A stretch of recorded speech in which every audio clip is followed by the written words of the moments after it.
Bueno, muy buenas tardes con todos. Mi nombre es Arnold Steven Fernández Cruzado, miembro del directorio académico del capítulo IUPC, y a nombre de este capítulo de Investigación, Desarrollo e Innovación, bueno, les doy una cordial bienvenida a nuestro conversatorio y dialogando un enfoque concreto de ingeniería civil. Y bueno, el día de hoy nos acompaña la ingeniera Yomaira Herrera. Muy buenas tardes, ingeniera, ¿qué tal? ¿Cómo se encuentra? Hola Steven, muy bien. Feliz de poder tener, bueno, por primera vez este conversatorio. Sí, la verdad le agradezco muchísimo por haber venido y espero que usted también nos comparta sus conocimientos y experiencias con nosotros.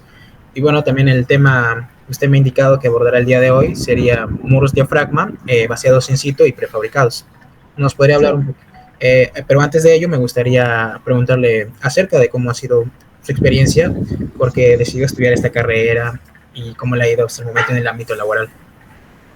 Ok, bueno, yo, yo soy de Arequipa y inicialmente postulé e ingresé a una universidad de Arequipa, pero motivada por algunos familiares me dijeron que era muy conveniente pues venirme a estudiar a Lima y bueno, empecé a estudiar en la Universidad Católica. Inicialmente empecé con ingeniería industrial, pero ya en los dos primeros años siguientes, donde uno va conociendo más las carreras, involucrarse más en los temas específicos que abarca cada área, entonces ya tomé la decisión, creo que una de las mejores decisiones, llevar mi carrera al área de la ingeniería civil, ¿no? Me parece muy bien. De hecho, muchas gracias por compartir ello con nosotros.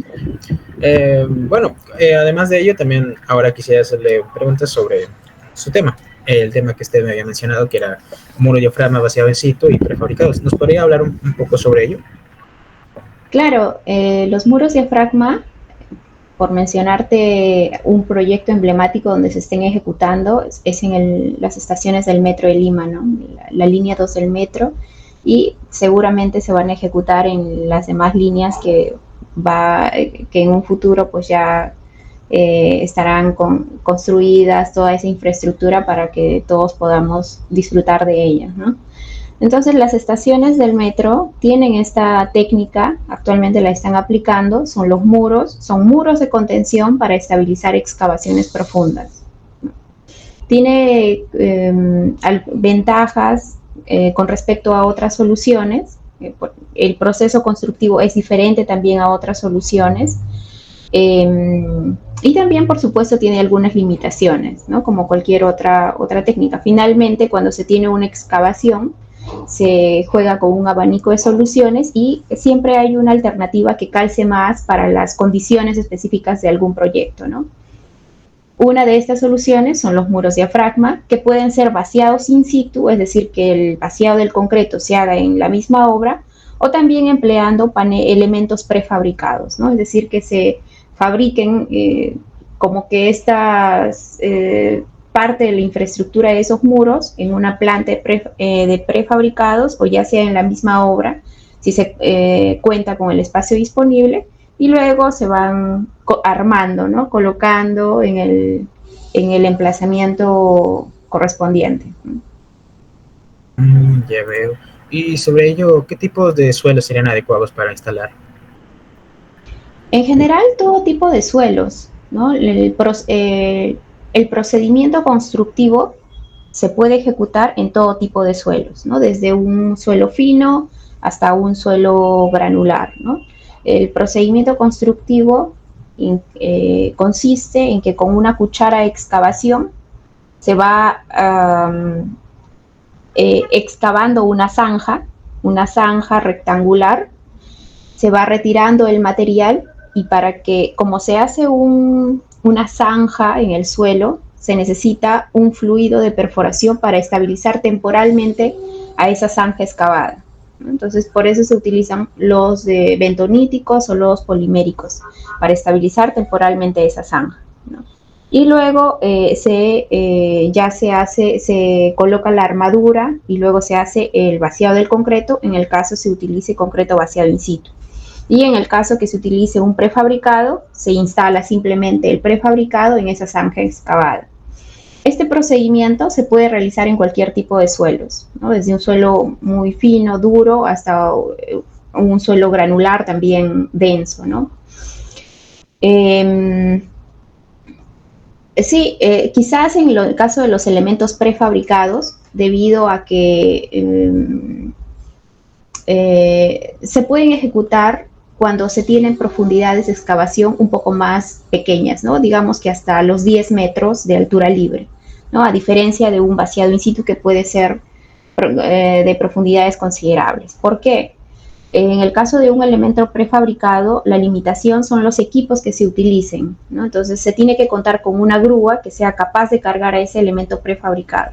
Y cuando la excavación es muy profunda, el elemento sería muy pesado.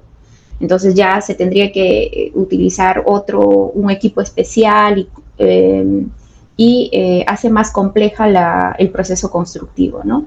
Por eso normalmente se utilizan paneles prefabricados de menores dimensiones, de menor altura y para excavaciones poco profundas, ¿no? Había mencionado ahí un equipo especial. ¿Qué tipo de equipo sería? Sí, ¿me podía dar un poquito de detalles? Claro, durante el proceso constructivo se utiliza una grúa que tiene una cuchara de excavación y con esa cuchara de excavación se va realizando la excavación de la zanja, ¿no? Por ejemplo, imagínate que se tiene que hacer los sótanos de una edificación, ¿no? Entonces, se movilizan equipos, en primer lugar, una grúa, por ejemplo, con una cuchara de excavación. Se hace la excavación en todo el perímetro del proyecto, ¿no? Donde se tiene pensado ejecutar los muros. Entonces, se hace un paneleo, ya eso es parte del área de producción, un paneleo, una secuencia constructiva. Entonces, con este equipo especial, que es una grúa con una cuchara de excavación, se va excavando esa zanja, ¿no? En dimensiones que también van acorde con el diseño. Se va excavando y a medida que se va excavando, se hace circular un lodo de perforación, ¿no? Es importante este lodo de perforación porque no se puede dejar sin sostenimiento una zanja, ¿no? Imagínate que haces un hueco en el suelo y las paredes se te pueden venir. Entonces, por eso utilizas un fluido de perforación para estabilizar temporalmente esa zanja que has excavado.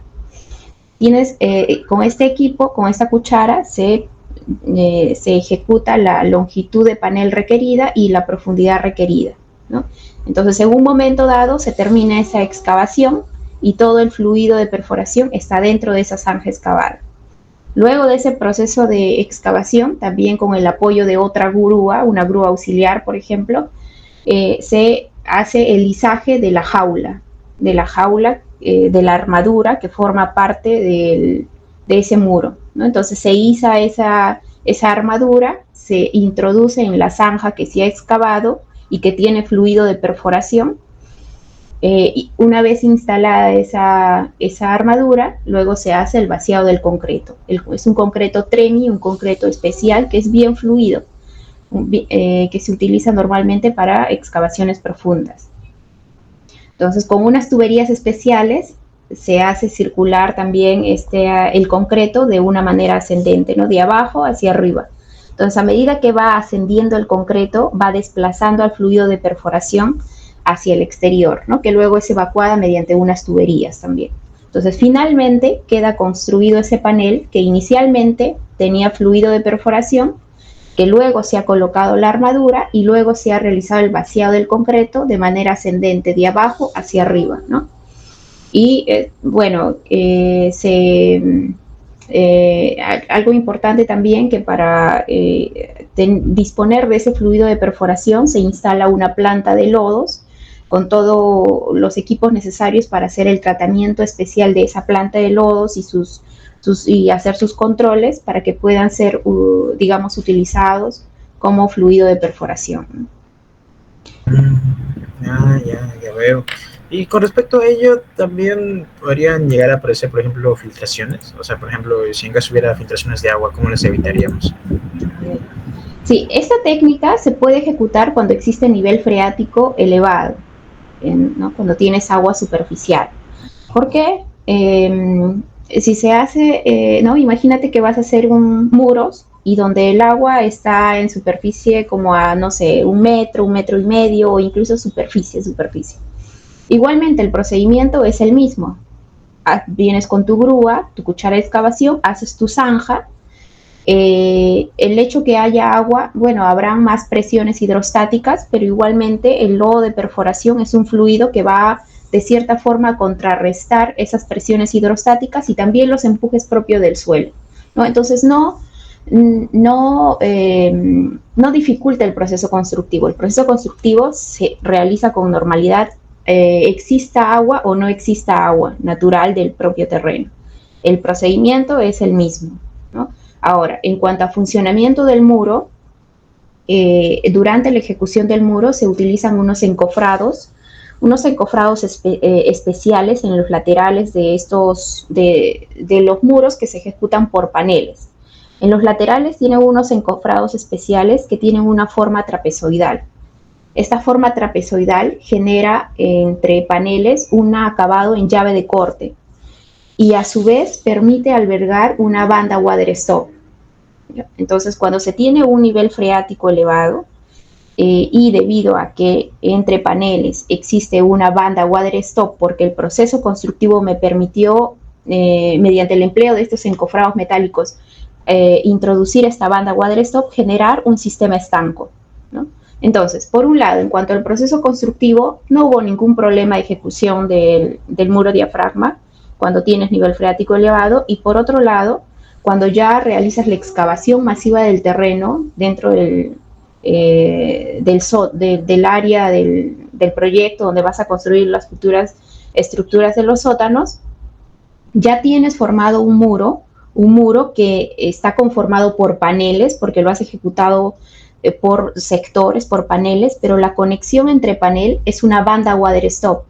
Entonces es una pantalla estanca. El agua que está por detrás del proyecto no va a ingresar al interior del proyecto, ¿no? Porque entre panel y panel existe una banda water stop. Y si fuese, por ejemplo, en el caso de que hubiese, no sé, algún daño, una falla, ¿cuál sería el proceso para reparar dichos muros? ¿Una falla en las estructuras aledañas o en el muro?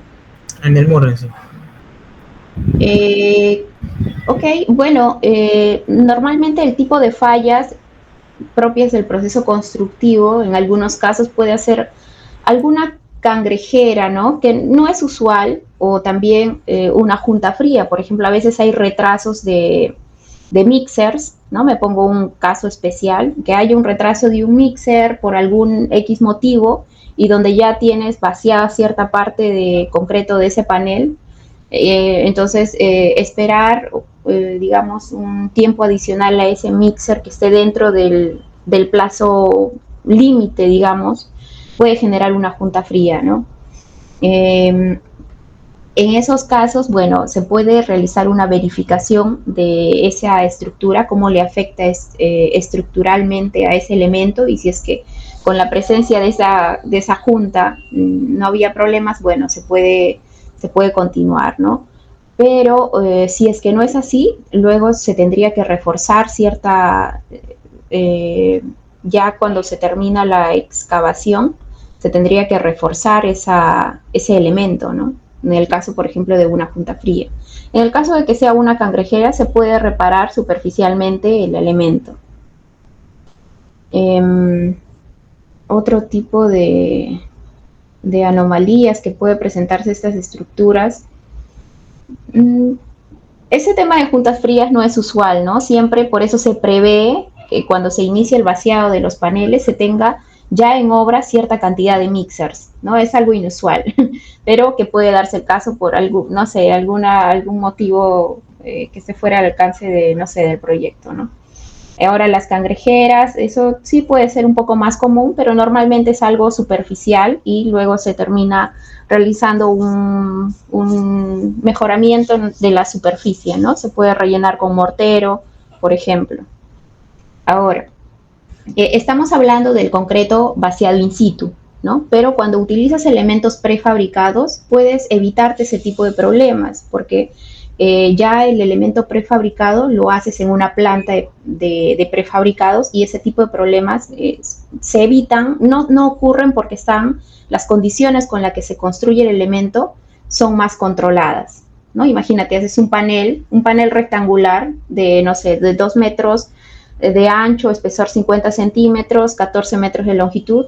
Es fácil realizarlo, controlar que todo se ejecute bien en una planta de prefabricados o aisladamente fabricar ese elemento a pie de obra, ¿no? Es solamente controlas ese elemento, no está bajo tierra, ¿no? Es un elemento que está en superficie como cualquier otro elemento, como una zapata, ¿no? Incluso más delgada, ¿no? Entonces, cuando utilices un elemento prefabricado, no existe ese riesgo de tener juntas frías, por ejemplo, o un problema de acabado, ¿no? Porque el elemento prefabricado ya lo has fabricado en la planta con todos los controles adecuados, ¿no?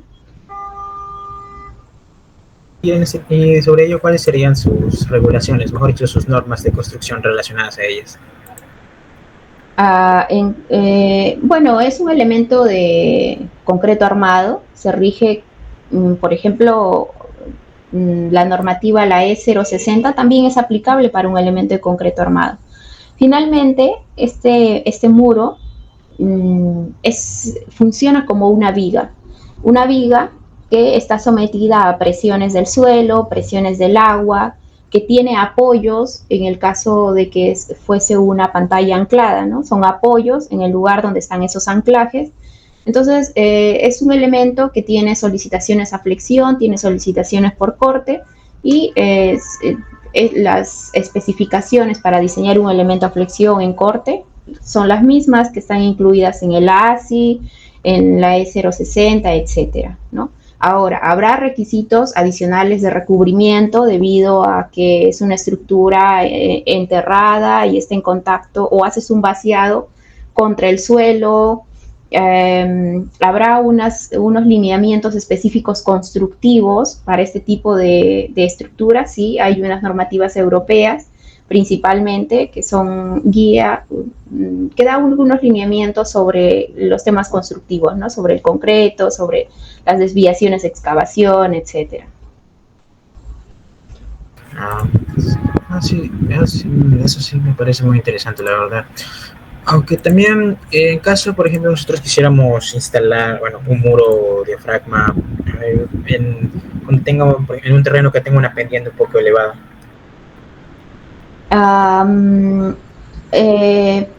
Bueno, por ejemplo, eso puede suceder para infraestructura vial, ¿no? Por ejemplo, en un intercambio vial, normalmente tienes que subir una rampa, ¿no? Entonces tienes una superficie irregular. En esos casos, puedes ejecutar haciendo plataformas o diferentes plataformas, ¿no? Porque es una rampa. Entonces vas ejecutando. Los equipos pueden trabajar, normalmente trabajan horizontal, ¿no? De manera horizontal. Y por tramos es posible, se podría ejecutar ese caso que me mencionas por tramos, ¿no? Y considerando diferentes plataformas. O también, dependiendo qué tan empinada es esa rampa, trabajar simplemente en una única plataforma y ya variar la altura de la viga de amarre. Ok. Estos muros están conformados, los muros diafragma están conformados por paneles y en la parte superior va una viga de amarre, una viga que conecta a todos estos paneles. No cumple una función de contención, solamente evita desacoples entre paneles.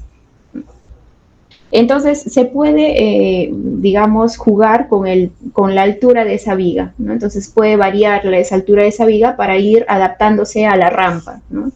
Esa también puede ser otra solución cuando se tiene rampas, ¿no? Como en un intercambio vial. Eso es muy común, como en un paso de desnivel. Ok. Sí, esa era un poquito una duda que tenía sobre ello. Y además también sobre, por ejemplo, también podría los muros diafragma, por ejemplo, prevenir la erosión, o sea, la erosión del suelo. Bueno, es un elemento protector, sí, pero normalmente no se aplica para estos fines, ¿no? O sea, de hecho que va a evitar la erosión del suelo porque ya no está el suelo mismo en contacto directo con el ambiente, ¿no? Es una barrera. Pero no es aplicable, normalmente no es algo que para lo cual que sea un problema, ¿no? Para lo cual se utilice un muro diafragma, ¿no? Su principal función es de contención de una excavación profunda. Sí, bueno, eso, ¿no? Para temas de erosión ya son otras soluciones, ¿no? O protecciones de talud. Uh-huh. Y dichos muros también podrían ser reutilizables también. Reutilizables. No, más o menos a qué te refieres. O sea, por ejemplo, ¿cómo decirlo? Creo que era más como, o sea, no, sería un poquito mencionarlo así de manera tímida y quería hacerlo con palabras sencillas. Ajá. O emplear materiales reciclables, algo así. Ajá, a eso me refiero. Bueno, normalmente nosotros tratamos de emplear soluciones que sean lo menos contaminantes posible, ¿no? Por ejemplo, estamos viendo evaluando o ya buscando proveedores de que, por ejemplo, en cuanto al acero, sea un acero reciclado, ¿no? Hay aceros reciclados que cumplen las mismas especificaciones técnicas que necesita un refuerzo, pero en este caso ya es reciclado, ¿no? Igualmente, en cuanto al concreto, también cuando utilizamos concreto tratamos de especificar cemento, por ejemplo, el tipo IP, que es menos contaminante, ¿no? En ese sentido manejamos un poco nuestra reducción de huellas de carbono, ¿no? Ah, ya. Sí, también bueno, gracias por responderme también esa duda. Uh-huh. Bueno, también aparte de ello me gustaría un poco conocer sobre por lo menos cuánto sería mejor dicho, la vida útil de estos muros. Bueno, finalmente uno hace el diseño para la cantidad de vida útil que vaya a existir, ¿no? Por ejemplo, hay estructuras temporales que para un caso particular solamente requieren un sistema de contención, no sé, por 2 años o incluso menos, ¿no? Entonces allí se puede plantear una solución un poco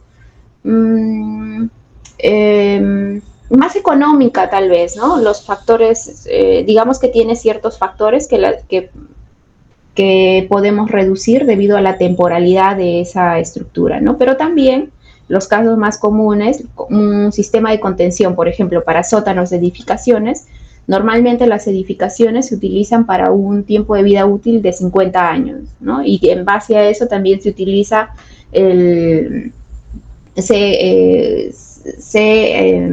determina el peligro, bajo qué parámetros sísmicos se va a diseñar esa edificación, ¿no? Entonces, eso tiene que ser coherente también con el sistema de contención. Entonces, debería diseñarse para la misma cantidad de años que se diseña el resto de estructura, ¿no?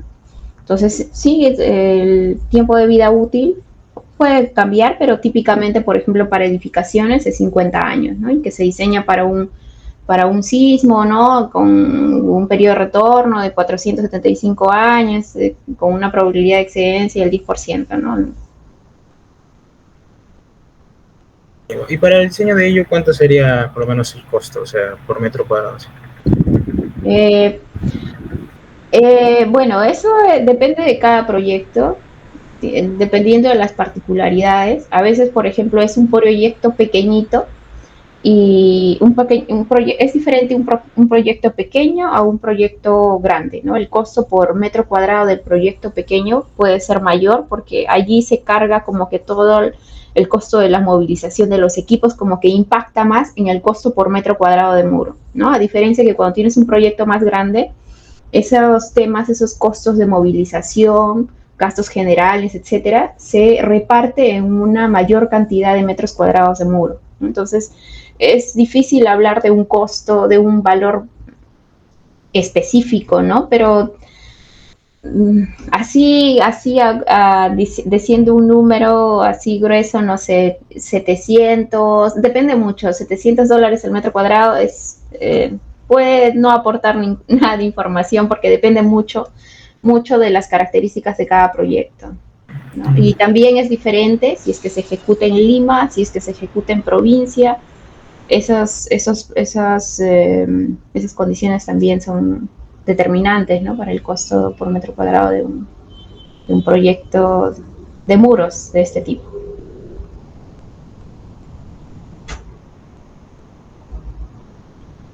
No te escucho, ¿se te fue el audio? Oh, perdón, disculpe. Disculpe. Y en caso, si quisiéramos, por ejemplo, a la hora de instalar, ¿cómo mitigaríamos los riesgos de daño mejor dicho, a estructuras cercanas, por ejemplo, las que están cercanas a la obra que vamos a hacer? En la ejecución, durante la ejecución, normalmente no se tiene problemas, ¿no? Las vibraciones que se generan debido al proceso constructivo no son significantes. Incluso en un proyecto donde hubo este temor, en uno de los primeros proyectos que se ejecutó en Lima con muros diafragma, se tenía ese temor porque existían edificaciones sensibles aledañas a estos muros que eran para infraestructura vial, ¿no?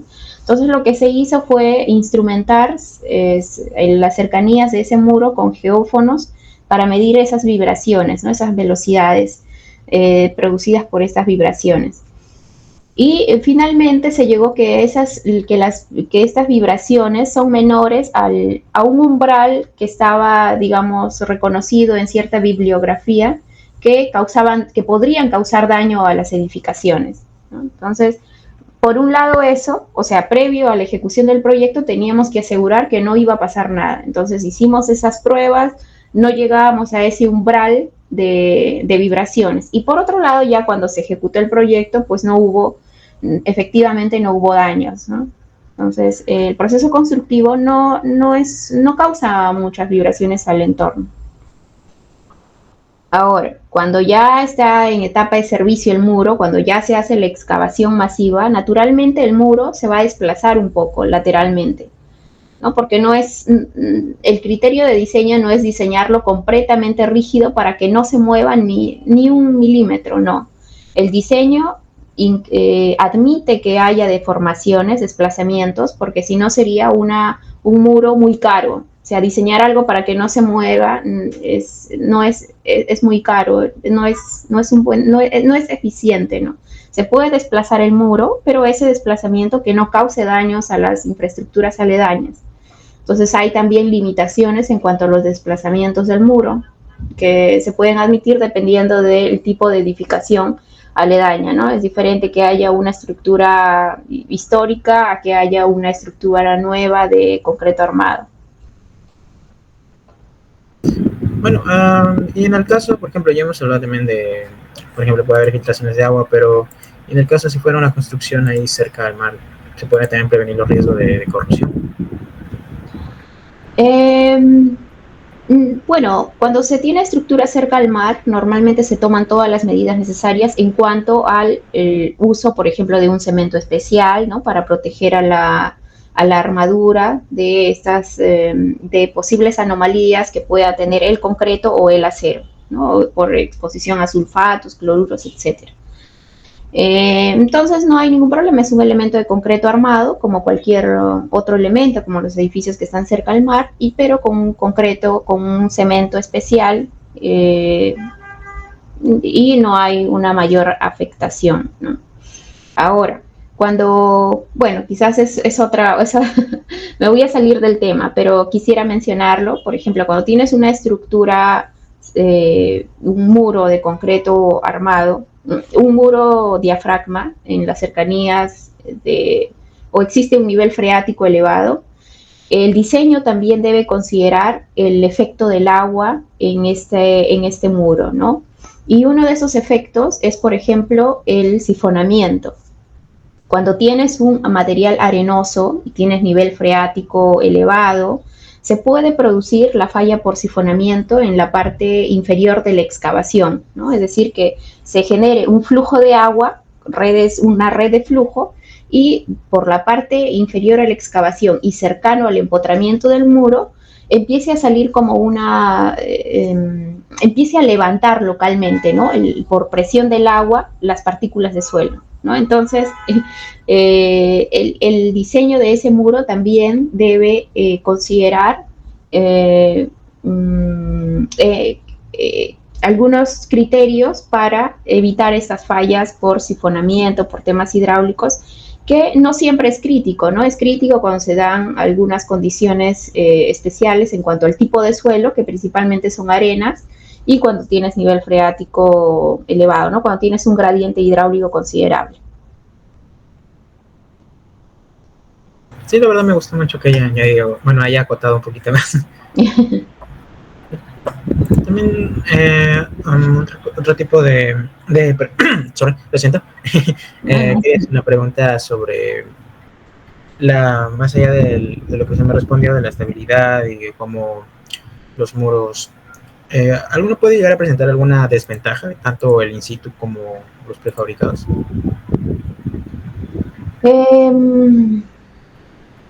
Bueno, a ver, en cuanto a los prefabricados, tal vez la profundidad, ¿no? Como se tiene que emplear elementos prefabricados, tienen que tener ciertas dimensiones para que sean maniobrados con equipos convencionales, ¿no? Entonces estamos hablando de pesos de prefabricados convencionales, de, no sé, entre 12 a 16 toneladas, ¿no? Son pesos que pueden ser cargados normalmente por grúas o pueden ser transportados. Dimensiones de 14, de 13 metros, 12 metros, paneles de esas dimensiones pueden ser transportados con facilidad, ¿no? Pero si se tienen ya excavaciones un poco más profundas, es un poco más complicado hablar de una solución con prefabricados, ¿no? Eso en cuanto a los elementos prefabricados, ¿no? Y en cuanto a los elementos de muros diafragma con vaciados in situ, tal vez el problema que normalmente se tiene, ¿no? Con los vaciados in situ, a veces hay retrasos en los mixers, que puede generar ciertas anomalías en el elemento, ¿no? Como las cangrejeras que hemos hablado, como las juntas frías. Claro que se puede evitar, ¿no? Pero de todas maneras hay como que hay una probabilidad de que sí se puedan generar estos problemas, que luego se pueden hacer reparaciones, que no es un mayor problema, ¿no? Este tipo de elementos, por ejemplo, en algunos casos puede ser un poco más caro que una solución tradicional, ¿no? Por eso se tiene que evaluar bien si es que es conveniente o no. Depende mucho de las características del proyecto. Por ejemplo, si tengo nivel freático elevado en un proyecto, es difícil aplicar una técnica convencional, ¿no? Es decir, que hagas excavación masiva y vas ejecutando el muro. Eso no puedes porque el agua no te va a permitir trabajar porque vas a tener tu nivel freático elevado. En cambio, sí puedes aplicar esta técnica porque tú trabajas desde superficie antes de realizar la excavación masiva del terreno. Entonces, en el perímetro ejecutas el muro con normalidad, así haya agua. Ejecutas el muro y luego haces la excavación masiva, ¿no? Entonces, en esos casos, aplicar una técnica convencional no va, ¿no? Tendrías que aplicar la técnica de muros diafragma. Ya sea vaciado in situ o ya sea con elementos prefabricados, y que sí puede tener un costo adicional, pero en conjunto, viendo todas las variables que intervienen en un proyecto, puede salir, digamos que los precios pueden estar a la par o incluso puede ser mucho más conveniente, ¿no? Porque que en el caso de ejecutar una alternativa tradicional, pero donde tengas que hacer, por ejemplo, un bombeo u otras acciones adicionales para evitar, ¿no? El trabajo en una superficie inundada. Sí, ya veo. Sí, era más sobre ¿Y usted, por ejemplo, nos podría, ha tenido alguna experiencia con ello, o sea, a la hora de fabricar? Bueno, recientemente hemos ejecutado un proyecto en Huancayo con elementos prefabricados.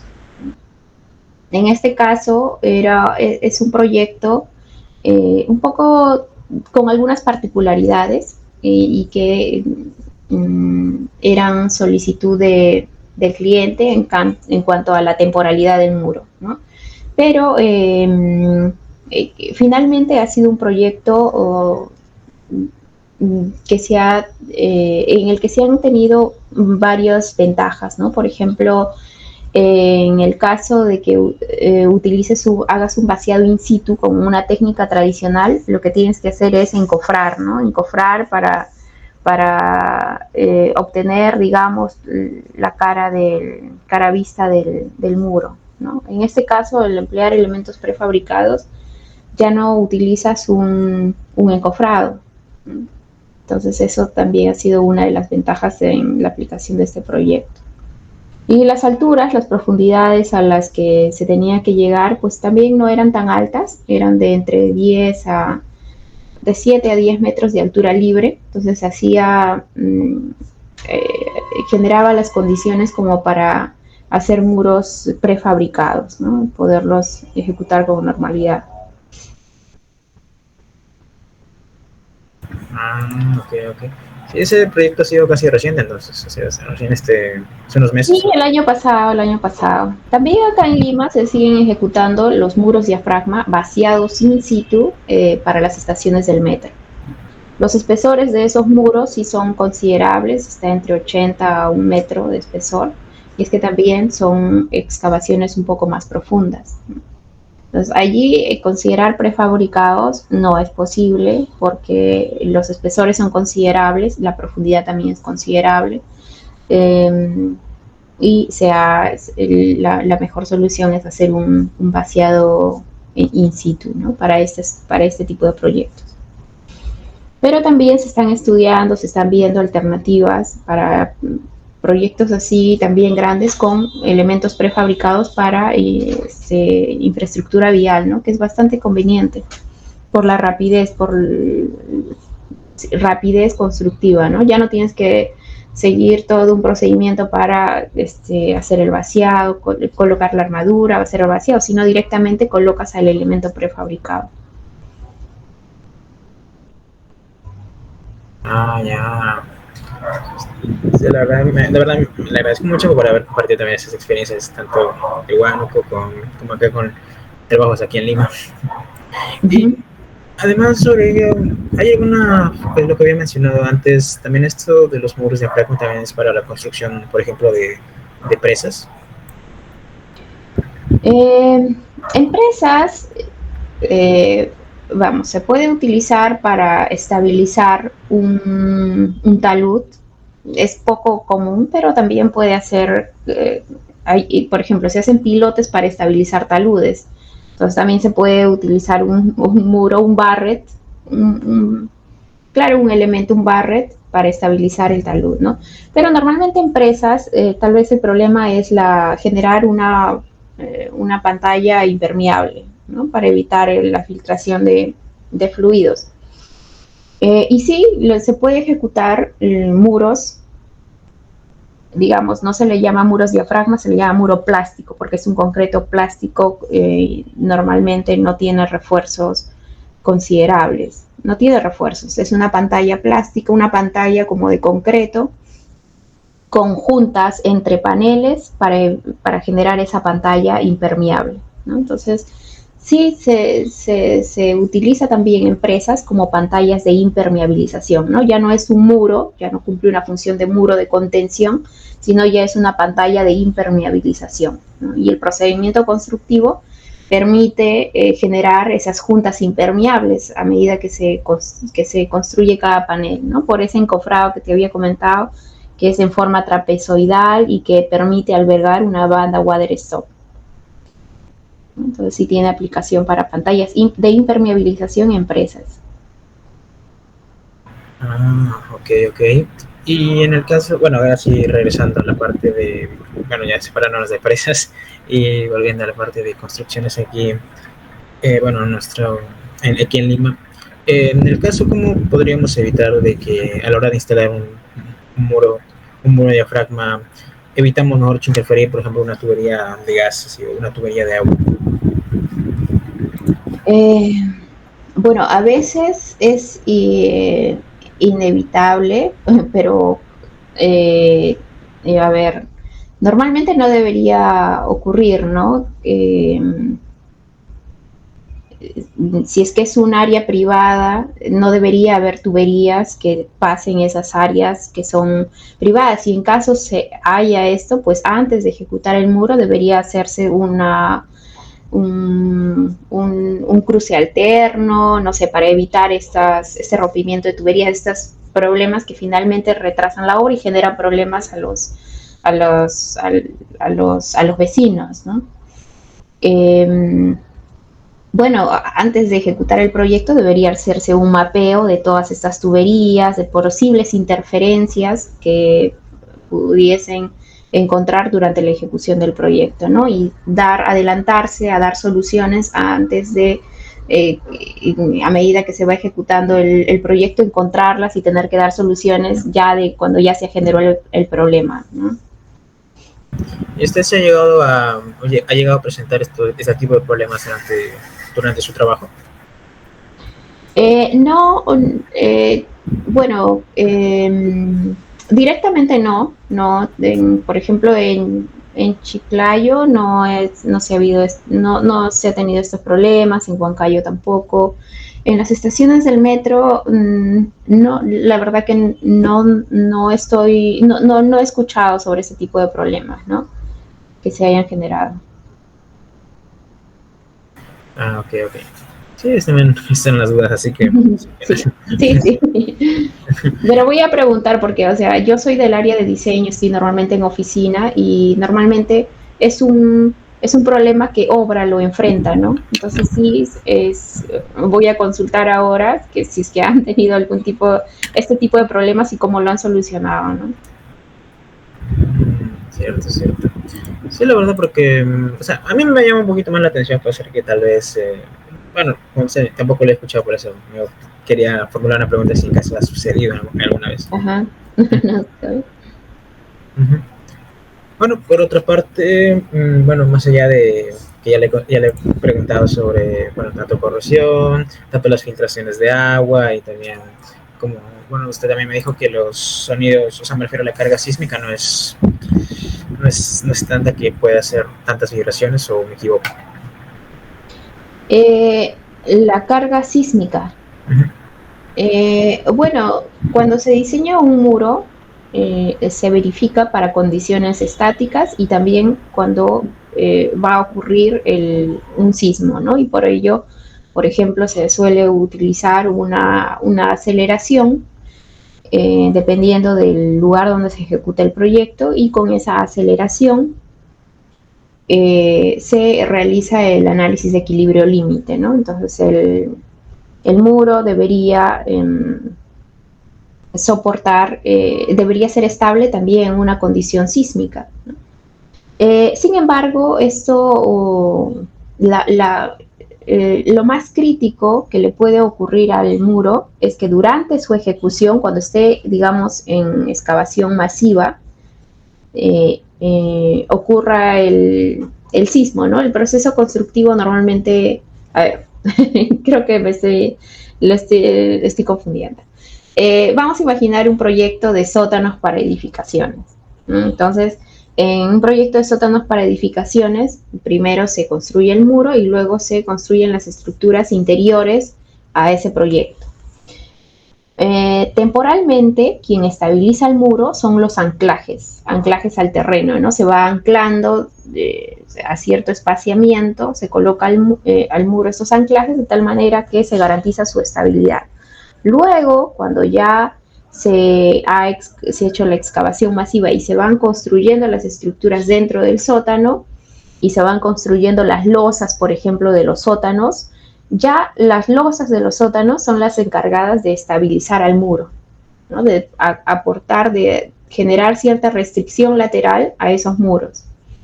Entonces, esta condición ya de servicio y que ocurre el sismo no es crítico para el muro, no es crítico comparado a que sea una condición donde todavía no están construidas las losas, está trabajando el muro y que tengan los anclajes al terreno, que sean los anclajes los responsables de la estabilidad del muro y que ocurra un sismo en ese instante, ¿no? Entonces, si el diseño, los criterios de diseño consideran eso, que puede ocurrir un sismo durante esta fase todavía de excavación masiva y donde son los anclajes los responsables de la estabilidad del muro, ¿no?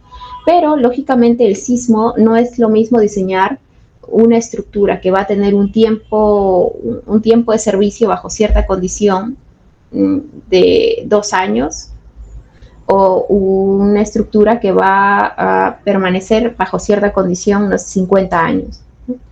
A lo que voy es de que cuando se diseña por sismo en un muro con sostenimiento temporal, se utiliza un sismo un poco más pequeño debido a que hay menos probabilidad de que ocurra un sismo de gran magnitud en ese periodo corto de tiempo, ¿no? Que es durante la construcción de los sótanos, ¿no?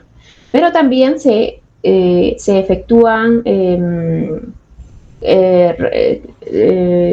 comprobaciones, se verifica de todas maneras el muro cuando va a ocurrir el sismo, pero cuando ya tienen las losas de los sótanos. Esta condición normalmente no es tan crítica como cuando cuando son los anclajes los responsables de su estabilidad. No sé si es que me he logrado... La verdad, me gustaría que pudiera repetir un poco la parte de antes que dijera lo de los anclajes. Ok, sí. A ver, los muros de contención tienen anclajes, ¿no? Anclajes al terreno que les aportan estabilidad a estos elementos. Pero los anclajes normalmente, cuando hablamos de sótanos para edificaciones, tienen una función temporal. Una función temporal, y esa temporalidad va a ser hasta que se construyan las losas de los sótanos. Entonces, cuando ya se construyen las losas de los sótanos, ya estas losas son los elementos que arrastran a los muros y los anclajes ya no cumplen ninguna función. Por eso, incluso cuando ya terminas de construir las losas, destensas los anclajes. Entonces, el diseño del muro debe considerar esta etapa final, cuando ya tiene las losas de los sótanos, y también esa etapa constructiva, donde solamente tenía los anclajes. Cuando se diseña para esta etapa constructiva, se habla de un sismo,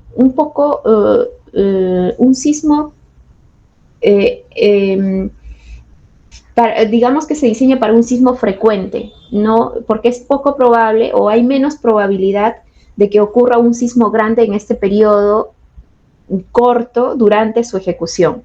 Pero cuando ya evalúas la etapa de servicio, pero cuando ya tiene las losas de los sótanos, sí se utiliza un sismo